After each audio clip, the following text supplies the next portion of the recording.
d'abord présenter 30 secondes l'entreprise, puisqu'on a des gens qui viennent de l'extérieur. Donc Redbird transforme des volailles sur l'île de la Réunion. Les abat, les découpe et les transforme en partie en charcuterie de volaille, voire en produits à griller, en produits marinés, etc. Donc j'ai l'honneur et le plaisir de diriger l'entreprise depuis 3 ans. J'ai pris la succession difficile de Maurice, qui est au fond de la salle. Et je suis content qu'il soit là, parce que je vais dire du mal de lui. Il m'a laissé une très belle entreprise, mais il n'y avait pas de cellule R&D dans l'entreprise. Et une entreprise sans cellule R&D, c'est une entreprise qui, forcément, petit à petit, se sclérose. Et si on voulait aller plus loin et développer l'entreprise, développer les produits, développer la valeur, il fallait créer cette cellule R&D. Alors on a recruté un premier ingénieur, un deuxième ingénieur. Nous avons une thésarde, je n'aime pas tellement ce mot-là, c'est pas joli, mais une thésarde qui travaille aussi pour nous. On vient d'en recruter un deuxième, enfin un garçon, il y avait 3 filles. Et donc tout ça pourquoi en fait, on s'est dit qu'il fallait travailler et sur l'amont, donc essayer de faire évoluer, de créer une différenciation à notre produit. Et donc on a un projet qui s'appelle Nutrivol, donc qui est validé par le pôle.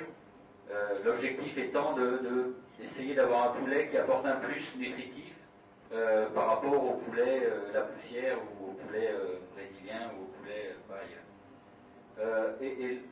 L'autre axe, c'est, on parlait de ce matin de valorisation intégrale du produit. Mais en fait, je me suis aperçu qu'on perdait beaucoup d'argent avec on les appelle plus déchets, on les appelle maintenant sous-produits. On jette beaucoup dans le poulet. On jette 40% dans le poulet. Quand vous avez un poulet qui fait 1 kilo, quand vous enlevez les plumes, les viscères, les pattes, la tête, etc., et il vous reste 600 grammes. Et donc, un des objectifs aussi, c'était de transformer cette charge, parce qu'il faut payer pour détruire, en un produit, et donc en valorisant tout ça.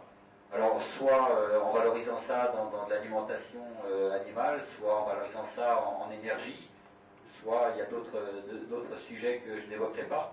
Mais donc, c'était un petit peu nos 2 axes de travail.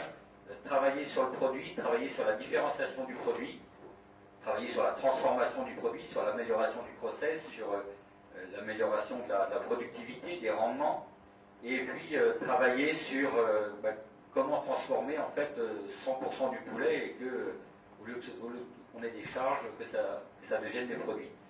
Je voudrais dire aussi que c'est aussi travailler, j'ai bien aimé la présentation sur le panel de valeurs, parce que Redbird n'est pas une entreprise seulement économique, c'est une entreprise qui a un rôle social et sociétal à La Réunion. Et pour moi, ce qu'on a en bas du bilan, c'est pas seulement un chiffre, et je suis très content qu'il existe maintenant peut-être des normes sur le bilan humain. Pour compléter avec le 3e pilier, il faudra qu'il y ait aussi des normes sur les bilans environnementaux, et on aura un bilan développement durable complet. Et c'est peut-être le sujet de notre 3e thésard. Alors ne me piquez pas l'idée, monsieur le Québécois. Et voilà, donc une entreprise, c'est pas seulement une création de valeur économique, c'est aussi une création de valeur humaine. On a aussi créé un service ressources humaines. On s'est mis un petit peu à l'écoute, seulement un petit peu, il faut le faire sûrement beaucoup plus, mais des salariés, de leurs besoins. Tout ça, c'est parce qu'on est un petit peu sorti de notre carcan d'entreprise de production. On était au-delà de transformer un poulet en escalope ou un poulet en cuisse marinée. Il fallait que l'entreprise trouve une dimension peut-être plus large. Ça avait commencé bien entendu par être fait par mon prédécesseur. J'ai pas pris l'entreprise à zéro, mais il fallait prolonger ce mouvement-là en créant de la valeur au sens large dans l'entreprise.